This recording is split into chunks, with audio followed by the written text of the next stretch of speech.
All right, I have 11 o'clock. Good morning, everyone. STEM learning community, a reminder, if you haven't done so already, there's a sign-in sheet for you. In addition, on the middle course page is a response form that you are going to be required to complete and submit by next week. So it is my pleasure to have Dr. Christopher Blosser come and talk to us about his career pathway from Bethel College. What year did you graduate? In 1996. Okay, 1996. So before me joining Bethel College. And he's going to talk about his career pathway from Bethel College to being a clinical professor and other directors and things like that. I'll let him share with you what all he does and his pathway, because that's the purpose of why he's here. Okay. And there will be a time when he's done to ask questions. I will ask that you come to the podium and ask your question. Okay. Great. Thanks so much, Katie. Can everybody hear me okay? I'm going to share my screen. Does that look okay? All right. I'm going to go ahead. Let me know if you can't hear me or see me, all right?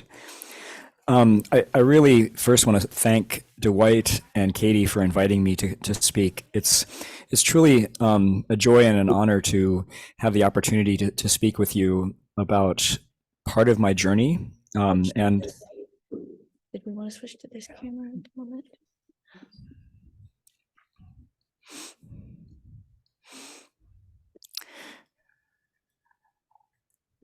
All right. If you're comfortable, I can see some of the crowd, which I appreciate.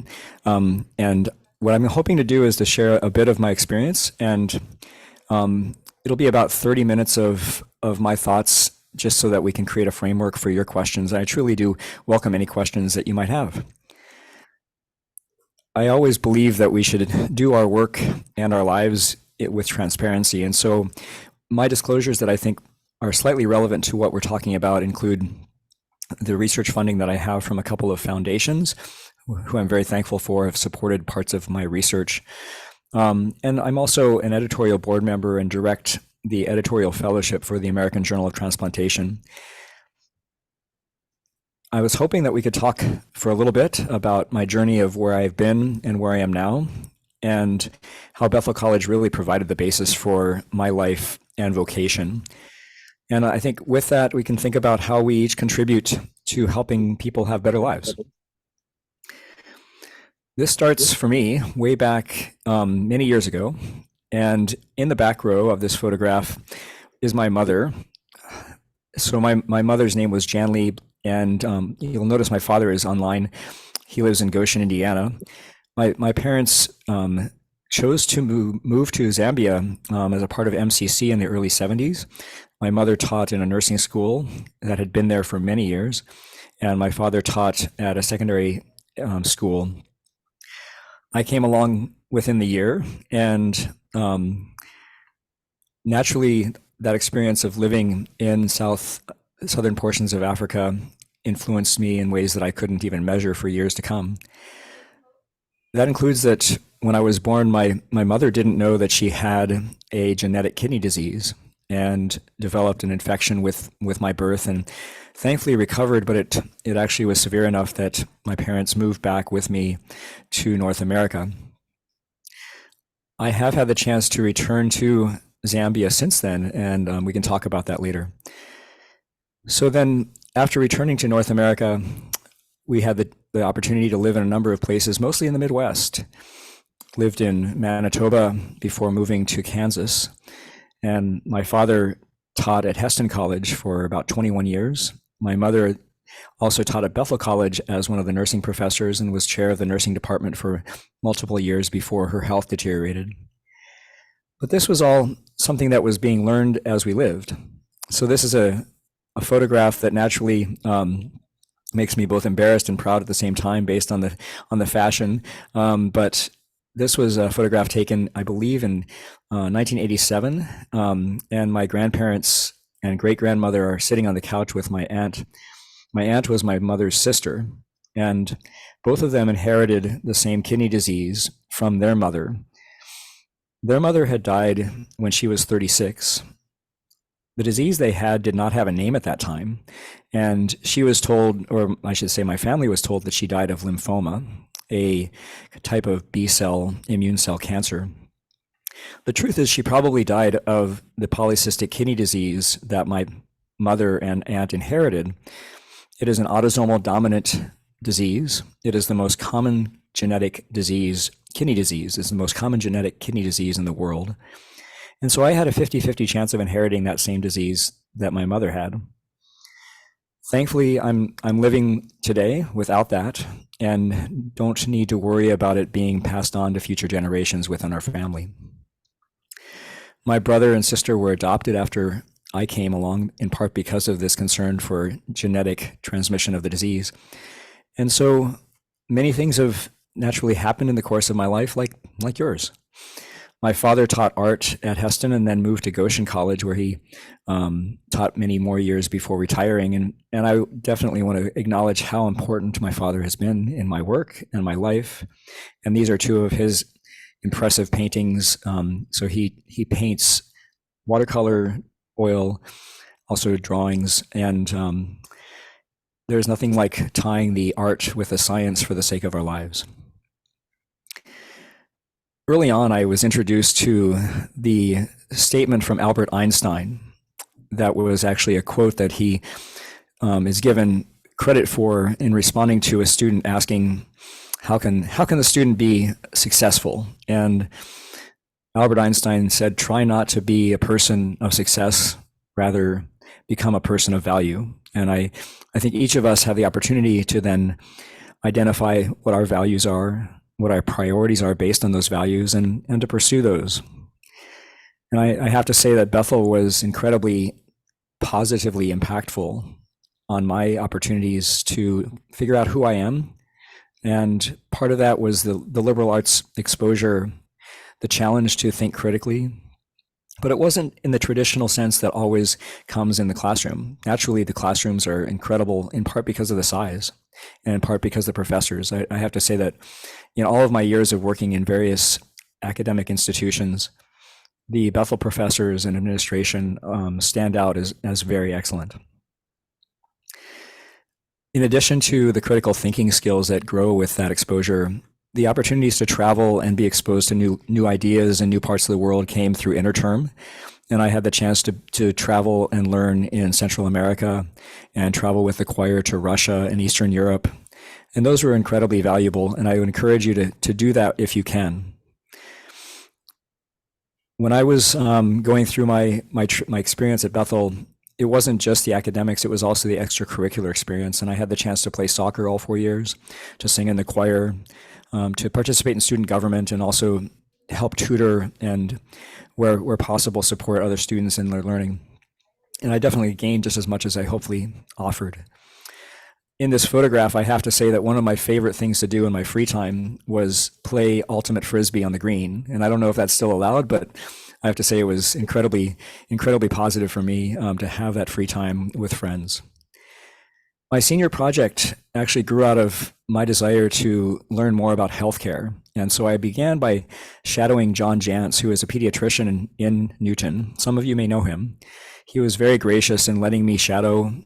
And as time went on, even with my initial, concerns about how was I going to be up to the task of being a doctor, he invited me to help lead a project. And this project grew out of something that he and his wife noticed as they just had their first child.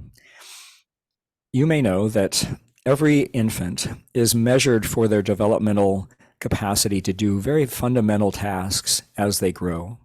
And one of those is to be able to turn themselves over from a lying face first position to a lying on their back position.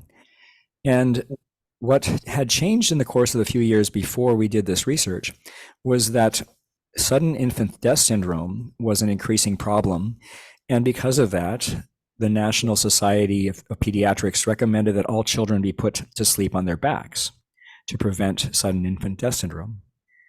By being put to sleep on their backs, they were not being challenged to use their arm and chest muscles to develop that fundamental motor skill as early. And so many children were not achieving that motor milestone at the time that would be expected of them. And so we did this retrospective chart review of children in his clinic in Newton and identified that most children, after the change in the recommendation to put children back to sleep, they were not achieving it nearly as early as children before that recommendation had been put in place. And so we published that paper and didn't think much would come of it. Well, it actually changed the milestone metrics that are used for pediatrics in recognition that if we're going to put our children on their backs to sleep, they will take longer to achieve that developmental milestone. And that has helped many parents not worry at night that their children are not going to achieve their developmental milestones while still being able to sleep and be safe. That's just a small step in my experience, and I think it was an invaluable opportunity that John gave me to work on a project that at the time felt very small. Naturally, it took hours to go through charts and record all of the various important data. But thankfully, out of that came a measure of hopefully positive impact. As the years went on after college, I was able to return to Zambia, and that was really important for me to reconnect with people who I had been told I knew from when I was born, but had never truly remembered. And so this was during my medical school training. I went back with my wife, Emily, and had the opportunity to work in the clinic and the hospital. And people truly will walk for hundreds of miles to come to this clinic in southern portions of Zambia, as it's the longest standing and relatively well-resourced clinic, serving people across the age span with simple to very complicated health needs. I think it also helped me better understand myself, both as to where I came from and what I can try to help with, knowing that each of us can bring our capacities to the work we do. So as I think about my journey across a map, part of it may be helpful to you is to think about who you've been or where you're going. So after we, as a family, moved from Manitoba to Kansas, I lived many of my years in Heston. Spent a year living in Phoenix, Arizona, while my father received his MFA, which is like a PhD for artists. Moved back to Heston and lived there until I graduated from high school. Decided to go to Bethel for undergrad, which was great. After going to Bethel, actually I should mention that during the summers of my college time, I worked at Rocky Mountain Mennonite Camp, and that was also very important to me. It gave me the chance to be outdoors, to learn how to lead and communicate, as after being a counselor for the first year, I ended up being the program director for the subsequent 3 years. And I think all of those skills have allowed me to do more of what I do now. I also love being in the mountains, and so as you see, I've found my ways to the mountains multiple times in my life. After Bethel, then I actually moved to Seattle and was in Mennonite voluntary service. I spent that year working for a nonprofit law firm as I was thinking about and interested in international law and international relations. Came to learn that wasn't as much my love as areas of science and healthcare and how to improve people's lives in different ways. And so I moved back to Kansas and worked at Prairie View for 1 year before going to medical school. During that year of working at Prairie View, my mother ended up getting very sick only about 5 years after her kidney transplant and died of an infection. And naturally, that was very impactful. I say that in part because if you have the opportunity to think about going on to graduate school, medical school, whatever school you choose to study afterwards, and if something significant happens in your life, like it did to me, consider whether or not it would be helpful to you to take some time before actually starting school. I didn't know at the time that I actually could have deferred for a year before starting medical school a year later. And that may have been a better thing for my mental health, but at the time I had no awareness that was even possible. So I forged ahead And in some ways, I'm very thankful that I did, because I would not have met my wife, Emily, who was working in Mennonite Voluntary Service in Kansas City at the time that I started medical school. So as time went on, we got to know each other, got married after a few years. And then after my medical school training and her social work training, then we moved to Ann Arbor, Michigan, where I did internal medicine residency, followed by a nephrology fellowship. So many people choose to stay in primary care, which is great. And so internal medicine is one way to be well trained to care for adults. I wanted to do additional training to learn more and provide more direct care to people who have kidney disease and kidney failure, not only from my personal experience, but also because kidney disease is the sixth most common disease in the world. It is often very much caused by and affects heart disease and cancer in ways that are both directions affecting each other. I have the opportunity to care for people as both a primary care doctor and a specialist in the work I do. So after doing my nephrology training, which was 6 years total of internal medicine and nephrology training, then I moved to the University of Pennsylvania in Philadelphia with my wife and my first child, Claire. And I was there for another 2 years of training in an immunology lab and to also study transplant. Naturally, those are many years, and some people get pretty daunted by the idea of that many years of training. I have to say that I stopped counting in the process because I was enjoying the process enough that it was easy for me to get up in the morning, go to work, learn something new, and hopefully apply those things to help others. So after those years of training, our family moved to University of Iowa in Iowa City, and I was on faculty at the University of Iowa for 3 years, which was a very positive place to start. A job became available at the University of Washington, and my wife's family, all living in the Northwest, made it attractive in certain ways to move to a place that had a very strong academic program, beautiful nature, and family in one place. And so we moved to Seattle now about 10 years ago, and it's been a very good place for us to continue to grow. I have 3 kids. Liam is now 11. He's in 6th grade. Claire is 16. She's a junior in high school, and Eli is a freshman in high school. When I'm not working, I love to spend time outdoors with my family and sometimes alone, but that's rare. And all 4 seasons are great. I actually have the routine of getting up every morning in the dark to go for a run or a bike ride before helping get my kids off to school, and then I bike to work. These are a few of the photographs from the area that I recently took. In the wintertime, I also love the mountains and have the chance to go either cross-country skiing or downhill skiing on a regular basis. This is my car. We actually own 1 car for our family, and oftentimes I don't have need for it. I bike to work on the Burke-Gilman Trail, which is a rails to trails conversion. I have about a 3-mile bike ride to work every morning. And this was a photograph I took yesterday of the trail. It's not always that empty, but it's a lovely way for me to go and come. And it's not only safe, but it's peaceful.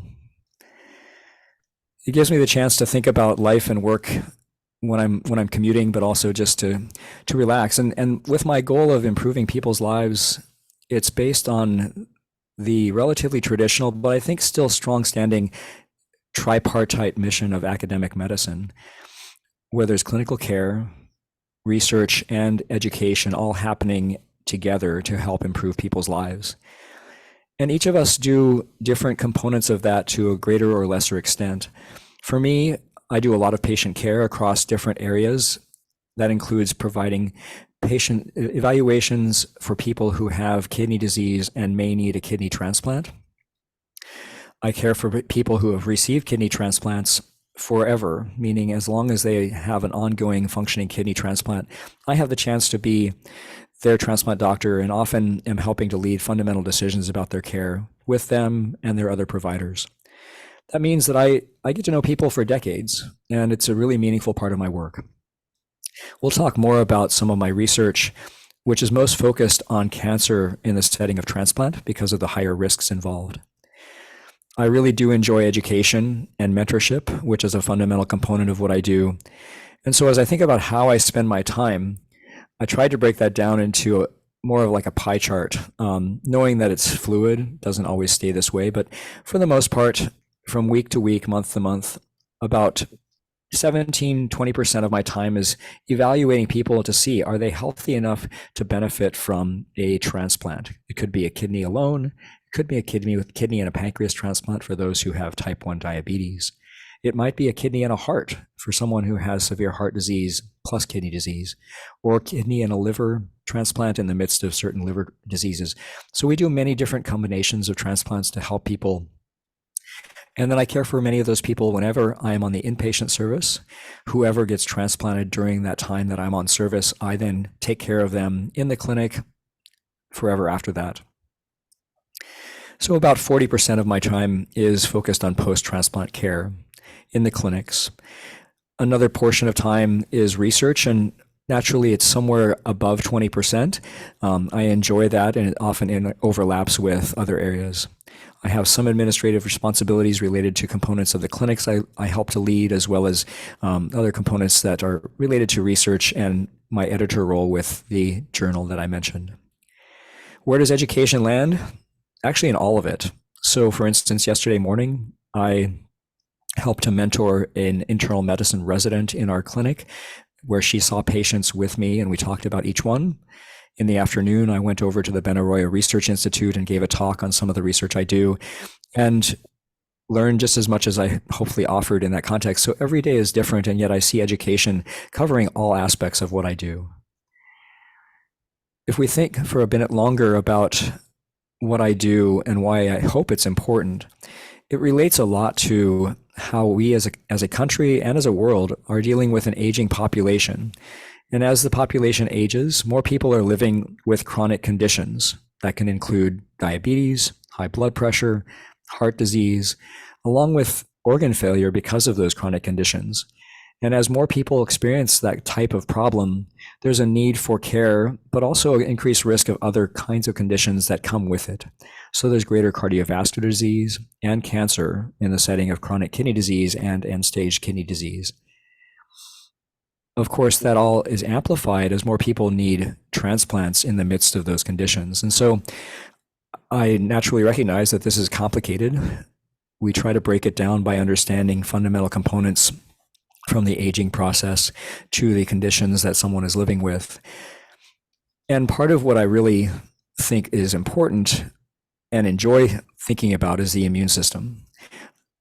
When I was at Bethel, there was a course on the immune system, which really piqued my interest in immunology. And I think it does break down into these quadrants that I still teach here at the medical school, that there's the innate immune system, such as the complement system and the cell-mediated phagocytes that take up particles, antigens, other components that are circulating, along with the adaptive immune system, B cells and T cells that identify viruses or bacteria and are able to either directly kill them or attach antibodies for the sake of subsequent immune activation for the sake of controlling those infections. Naturally, our body was built to identify something that's not ourselves and then destroy it so that we can stay healthy. Most often those things are infections or cancer. When we put a transplanted organ into somebody new, the immune system is going to identify that organ, whatever organ transplant it is, as not self, and will try to kill it just like an infection. And so that means that release of an antigen from that new transplant will activate the B cells and the T cells to react by trying to kill whatever that is. And that's a ongoing challenge that we have to try to suppress in order to prevent the organ from being rejected. Certain organs are more or less likely to be rejected based on their immunologic activity. But you'll notice in this busy slide that there's many drugs that we use to prevent rejection. And in order to try to prevent the side effects of those drugs, rather than using a large dose of one drug, we use lower doses of multiple drugs. And that's based on many, many years of studying the immune system's functions, both cell-cell interaction as well as intracellular pathways. So you may be familiar with the fact that T cells are the major driver of a lot of how the immune system works. And so we target the T cell as the coordinating cell in order to try to suppress overall function enough that rejection does not happen, while still enabling the immune system to fight off infection and cancer. It's not perfect. Our bodies are always changing. And so trying to adjust the dosing of those medications is an ongoing challenge and an opportunity. As people age, their immune system gets weaker. And so as our patients post-transplant age, they need less immunosuppression to accomplish the same amount of suppressive activity.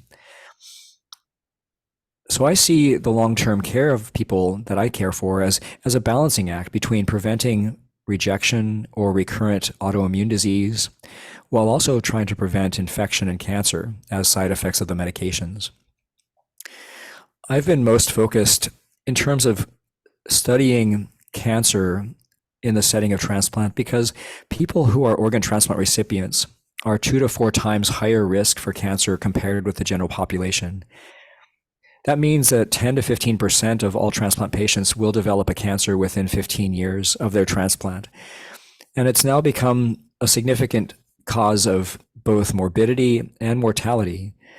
The most common cancers that we need to help treat are skin cancer, lymphoma, and kidney cancer. I say skin cancer in general because that does include Kaposi sarcoma. Kaposi is a special rare type of skin cancer that often happens in areas of the Mediterranean that is genetically higher risk for it. In absolute terms, it's a relatively rare cancer. And so we most often are facing squamous cell carcinomas, lymphomas, and kidney cancer. You'll notice that the more common types of cancers that the general population deals with, lung, colorectal, breast, and prostate, they are increased compared with the general population, but not nearly as much as those cancers up here, like lymphoma, kidney, and non-melanoma skin cancer. And it's because certain cancers are more immunogenic than others, meaning the immune system can identify a skin cancer or a lymphoma or a kidney cancer and control it quite well when the immune system functions well. Unfortunately, there are risks for that not always happening, and that includes as we age or have chronic conditions like diabetes or kidney disease. Those conditions decrease normal immune function. In addition, tobacco use and immunosuppression decreases fundamental immune surveillance. In addition to all of that, there are viruses that we all get exposed to that actually get integrated into our genome and can cause cancer. Epstein-Barr virus is a classic example of a virus that is able to integrate within the B cells and cause lymphoma. And that's an area that I study. Many other viruses are also important, such as human papillomavirus. So you may know about HPV causing a variety of cancers. And thankfully now there's vaccines for that. Hepatitis B, hepatitis C are also important viruses. And I think it's an example of how the more we can learn and then apply that science for the sake of public health and care, the better we can be. Yet we have a lot more to learn. And one of the things I would want to recognize is that a lot of this research has been done in Caucasian populations without nearly enough research on the genetics and risks for underrepresented minority populations. So that's an area of our research, is what are the risks for underrepresented minority populations? Are they the same or different? When a tumor develops, for instance, on the skin, the antigen presenting cell will pick up antigens from that tumor and move into a lymph node nearby and present those antigens to T cells, which will be activated and then mobilize back to the tumor to attack the tumor. That works very well when it works. Unfortunately, our immunosuppression decreases the ability for those antigen presenting cells to take up and traffic and present the antigen to the T cell. So there's less tumor surveillance. The T cells are also less activated because of the immunosuppression, decreasing the antiviral and anti-tumor effects that we've talked about. And then there's also regulatory cells that are important to keep the immune system more at homeostasis. And in the context of immunosuppression, there are more T regulatory cells, which also decreases the tumor response. So all of that has led to an unfortunate consequence of our success in transplant. Over the last 15 years, we've seen decreased numbers of people dying from heart disease and cancer after transplant, which is great. Unfortunately, as a consequence of that, and in the midst of people living longer with more complicated conditions, there's more people dying from cancer. And most often they die from lymphoma, kidney cancer, and melanoma. Again, those cancers that are immunoresponsive. So because of those components, I was able to get a grant to help study the immune system and hopefully help improve people's lives. So I'd like to share this video of the Center for Innovations in Cancer and Transplant that I started here at the University of Washington. And after that, talk a little bit more about what we do, and then we'll open it up for questions. Let me know if you can't hear this. Hopefully the volume will work. In a case where a patient has both a transplant and cancer, you're faced with the challenge of managing not only the various diseases, but seeing various doctors, managing various medications. I saw an unmet need for patients, in part because as people are aging and living longer, we're seeing more people develop cancers and then need organ transplants, while also people who receive organ transplants are 2 to 4 times higher risk for cancer after that. Organ transplant recipients require lifelong immunosuppression to prevent transplant rejection. All the while, oncology has developed immunotherapies that turn on the immune system to successfully attack the cancer. So if you have both an organ transplant and cancer, the optimal therapies work against each other. One suppresses the immune system, and the other activates it. This can result in poor outcomes and serious side effects, including transplant rejection. And it can be absolutely overwhelming. And it's not just overwhelming for the patient, but it's overwhelming for their families. Our mission is to transform lives through integrated healthcare and research for people with cancer and organ transplants. Patients are being treated in silos, unfortunately. And in this case, those silos include cancer care and transplant care separately. And providers do their best, but unfortunately in the setting of a silo, it doesn't lead to the optimal care for our patients. So I built this first of its kind cancer and organ transplant clinic where patients are seen by both a cancer expert and a transplant expert specific for their condition. Our clinic is truly designed to be providing personalized medicine.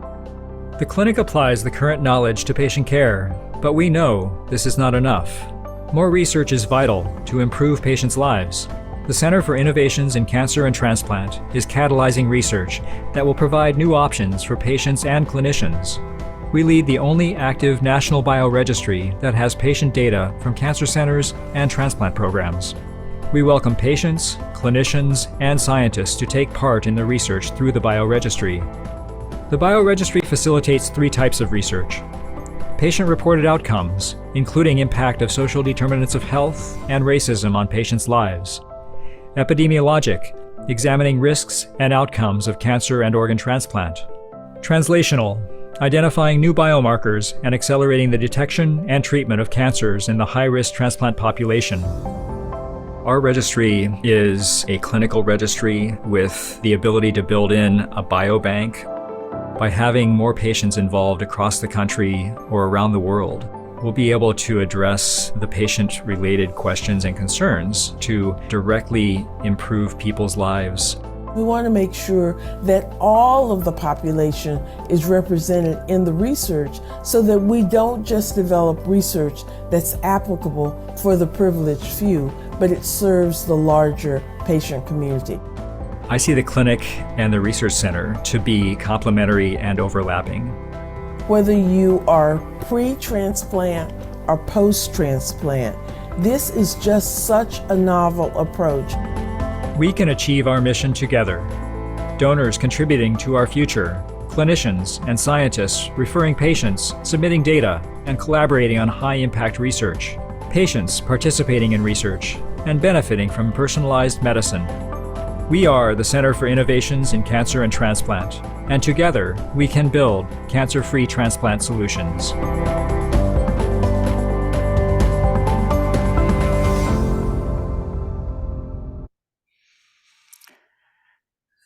Thank you. Sorry about that. Thank you for watching that. Naturally, none of this can be done alone.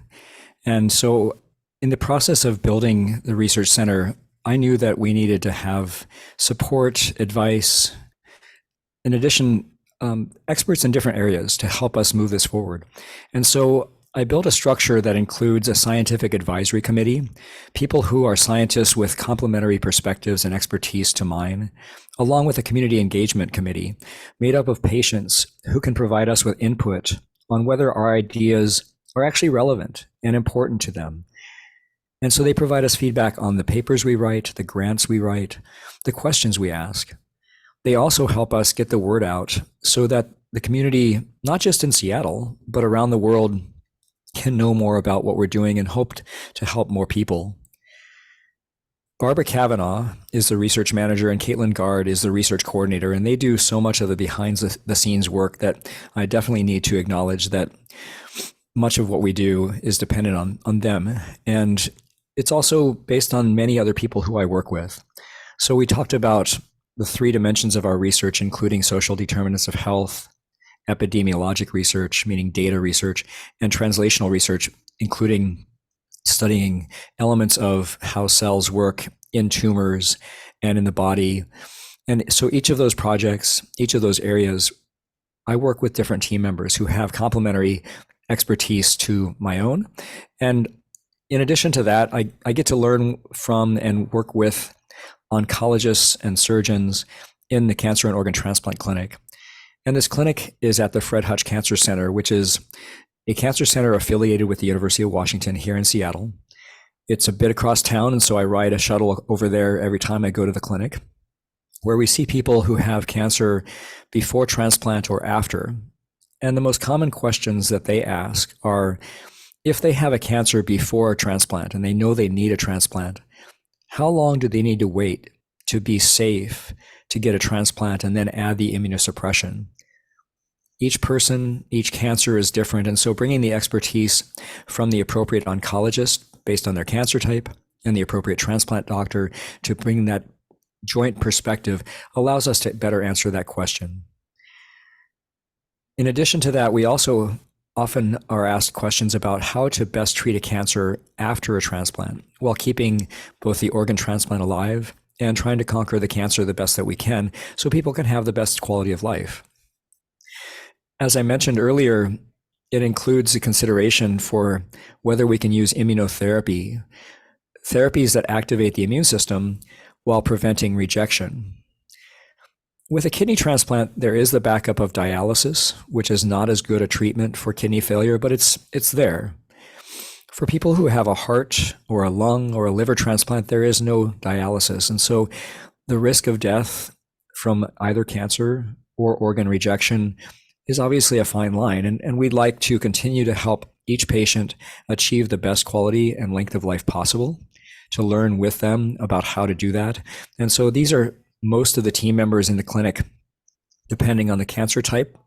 We call upon these various oncologists and surgeons, and then there's different transplant doctors depending on the transplant.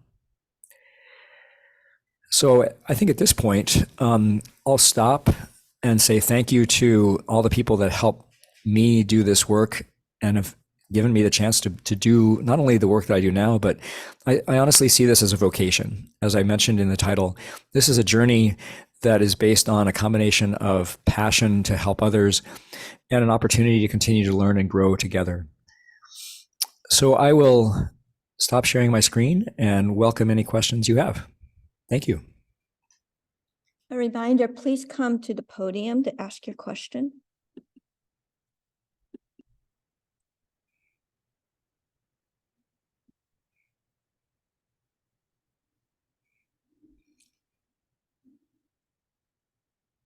Surely there's questions.